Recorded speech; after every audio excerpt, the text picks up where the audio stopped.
High বন্ধুরা, শুভ দুপুর। আজ আবার রান্না নিয়ে চলে আসলাম তোমাদের কাছে। এই যে করছি ইলিশ মাছ, অল্প করে এনেছি।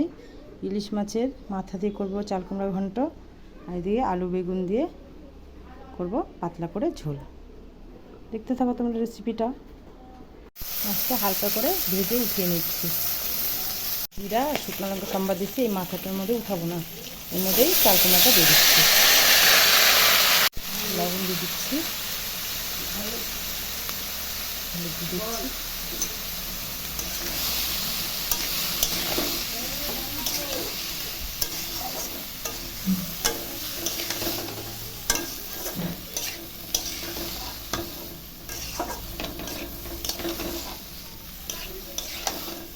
এখন একটু ঢাকা দিয়ে দেবো চাল কুমড়াটা।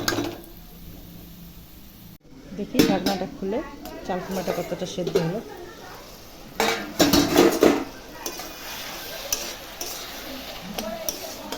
এটা হয়ে আসছে। এখন একটু ভাজা জিরা বেটে রেখেছিলাম, ওটা দিয়ে দিচ্ছি।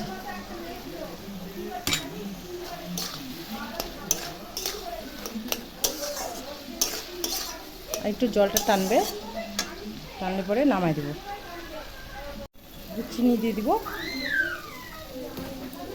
এখন চাল কুমড়াটা নামিয়ে নিব, তারপরে মাছের ঝোলটা করে নেব। হয়ে গেছে চাল কুমড়াটা, নামাই নিচ্ছি। লবণ হলুদ মাখায় নিচ্ছি। এখন একটু ভেজে নিব বেগুনটা।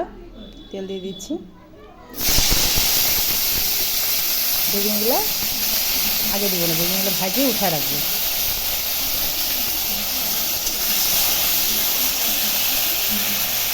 নিচ্ছি, বেগুনগুলো উঠে নিচ্ছি। এখন এই তেলে কালো জিরা সম্বরা দেবো আর আলুগুলো দিয়ে দেবো।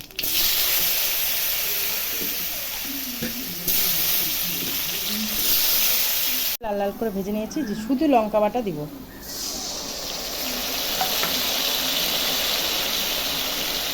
লবণ দিয়ে দেবো,